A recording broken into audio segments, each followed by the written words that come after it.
ఎన్నికలకు ముందు కాంగ్రెస్ పార్టీ ఇచ్చిన హామీలను నిలబెట్టుకోవాలని బీసీల కులగణన చేపట్టిన తర్వాతనే స్థానిక సంస్థల ఎన్నికలకు వెళ్లాలని బీసీ జనసభ రాష్ట్ర అధ్యక్షుడు రాజారాం యాదవ్ అన్నారు.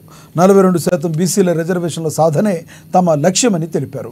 జిల్లా కేంద్రంలోని ప్రెస్ క్లబ్లో ఏర్పాటు చేసిన మీడియా సమావేశంలో ఆయన మాట్లాడారు. స్థానిక సంస్థల ఎన్నికల్లో 42% బీసీ రిజర్వేషన్ల సాధనే లక్ష్యంగా తమ పోరాటం కొనసాగుతుందని బీసీ జనసభ రాష్ట్ర అధ్యక్షుడు రాజారాం యాదవ్ స్పష్టం చేశారు. కాంగ్రెస్ పార్టీ బీసీలకు అన్యాయం చేసిందని విమర్శించారు. జూన్లో స్థానిక సంస్థల ఎన్నికలు నిర్వహిస్తామని సీఎం ప్రకటించారని, బీసీ రిజర్వేషన్లు కేటాయించాకే ఎన్నికలు నిర్వహించాలని వారు డిమాండ్ చేశారు. బీసీ రిజర్వేషన్ల సాధన కోసం అన్ని జిల్లా కేంద్రాల్లో సదస్సులు, నిరసన ర్యాలీలు, రౌండ్ టేబుల్ సమావేశాలు నిర్వహిస్తామని తెలిపారు.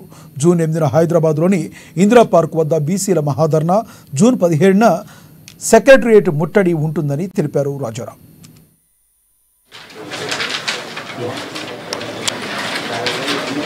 నా పేరు డి రాజారాం యాదవ్, ఓఈజేసీ వ్యవస్థాపక అధ్యక్షుడు, బీసీ జనసభ రాష్ట్ర అధ్యక్షుడు. గతంలో కాంగ్రెస్ పార్టీ కామరెడ్డి డిక్లరేషన్లో భాగంగా ఇచ్చినటువంటి హామీ మేరకు స్థానిక సంస్థల్లో 42% రిజర్వేషన్ల కల్పన కోసం బీసీ జనసభ ఆధ్వర్యంలో, బీసీ సంఘాల ఆధ్వర్యంలో మరి ఇందిరా పార్క్ దగ్గర రేపు జూన్ 8వ తారీఖు నాడు మహాధర్నా కార్యక్రమం నిర్వహిస్తా ఉన్నాం. అదేవిధంగా జూన్ 15వ తారీఖు నాడు చలో సెక్రటరియట్ కార్యక్రమాన్ని నిర్వహిస్తా ఉన్నాం.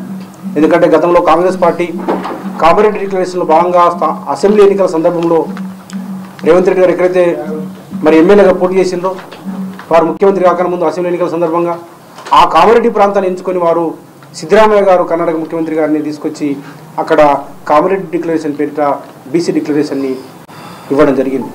ఆ బీసీ డిక్లరేషన్లో ముఖ్యంగా స్థానిక సంస్థల్లో 40% రిజర్వేషన్ బీసీలకు ఇస్తాము, అట్లాగే 23,000 మందికి ప్రజాప్రతినిధులుగా అవకాశం ఇస్తామని చెప్పేసి కామరెడ్డి డిక్లరేషన్లో భాగంగా కాంగ్రెస్ పార్టీ ప్రధానంగా చెప్పి ఉన్నది. రెండోది 1,00,000 కోట్ల బడ్జెట్ని ఇస్తాం, ప్రతి సంవత్సరానికి 20,000 కోట్లు ఇస్తామని చెప్పిండ్రు. మొన్న అసెంబ్లీ సమావేశాల్లో బడ్జెట్లో కేవలము 8,000 కోట్లు మాత్రమే బీసీలకు ఇవ్వడం జరిగింది. ఎంబీసీలకు ప్రత్యేకంగా మంత్రిత్వ శాఖ ఏర్పాటు చేస్తామని మేము రేవంత్ రెడ్డి గారికి విజ్ఞప్తి చేస్తా ఉన్నాం.